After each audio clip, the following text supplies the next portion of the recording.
Happy Monday. Thank you for joining me for this week's Weekly Wisdom. This week we're going to talk about giving feedback. You see, whenever I first started in the professional workforce, I would always hear that feedback is a gift, and I didn't always feel that way. But I'm going to tell you a story now of when I realized the effectiveness of giving feedback, or the ineffectiveness. I was a management intern at Disney, and I had a manager who was a little bit more on the passive-aggressive side. He didn't like to hurt people's feelings. And I was very driven, I was going to be one of the first interns to get a permanent status position outside of my internship, which was incredibly rare and incredibly hard to get. And so I may have possibly come on a little strong. I know those of you who know me are like, not you. He brought me into his office one day and he sat me down and he says, okay, so we really like what you're doing. Love your passion. We just need you to pull it back a little bit. I was like, okay, great. Happy to do that. What is it that you want me to pull back? Well, you see, you're great with the guest. You're great with the guest. We just need you to be a little bit less you. Okay. Happy to do that, but I still don't know what it is that you need from me. The conversation didn't get any better after that. And he left frustrated because I wasn't understanding what he needed. I left frustrated because I really wanted to do a good job, but I didn't know what he needed for me to be able to do that. And so from that point on, I wanted to start focusing on giving effective feedback.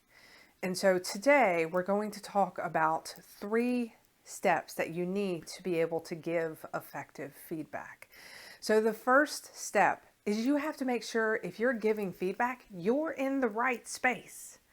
So have you ever heard of drive-by feedback where your manager walks by and they're like, so I really need you to do X, Y, and Z a little bit more better than you're doing it. And they just keep going. And you're like, okay, bye-bye. So when you're giving feedback, make sure that you bring the person into a private setting, you sit them down, and you prepare and have the conversation ready. They shouldn't have to guess what you want. Which brings us to the second point. When you're going to give feedback, it needs to be specific, actionable feedback. When he told me, we need you to be a little bit less you, I didn't know what that meant.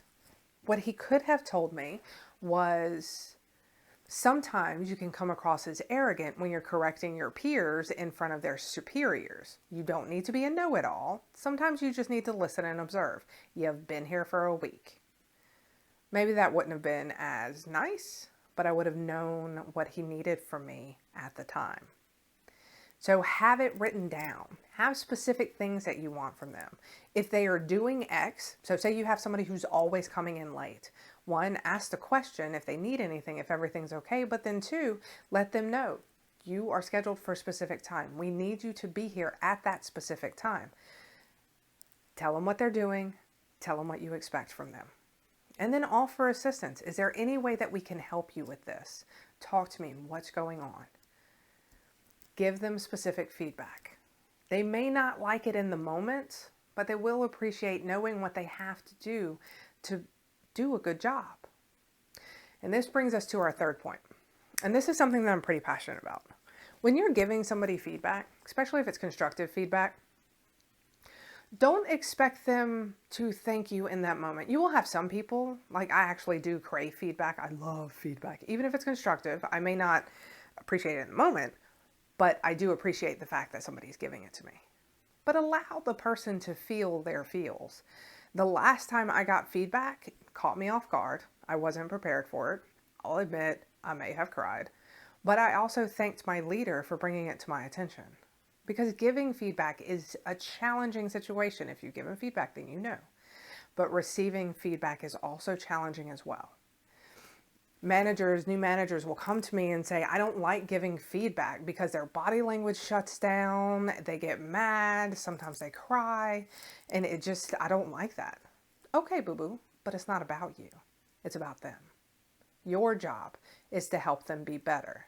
And if that means that you got to suck it up and give them the challenging feedback and then just let them feel their feels. And you're looking for a change in behavior. If the behavior changes, that's a win.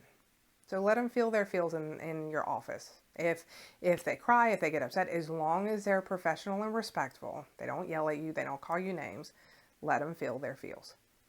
Okay? So remember, make sure you put some effort into preparing and have a time and place and privacy. Make sure that you are specific in what you expect, what they're doing wrong or what needs to be improved, and what you expect from them. And then let them feel their feels. Those are the 3 areas to work on. All right.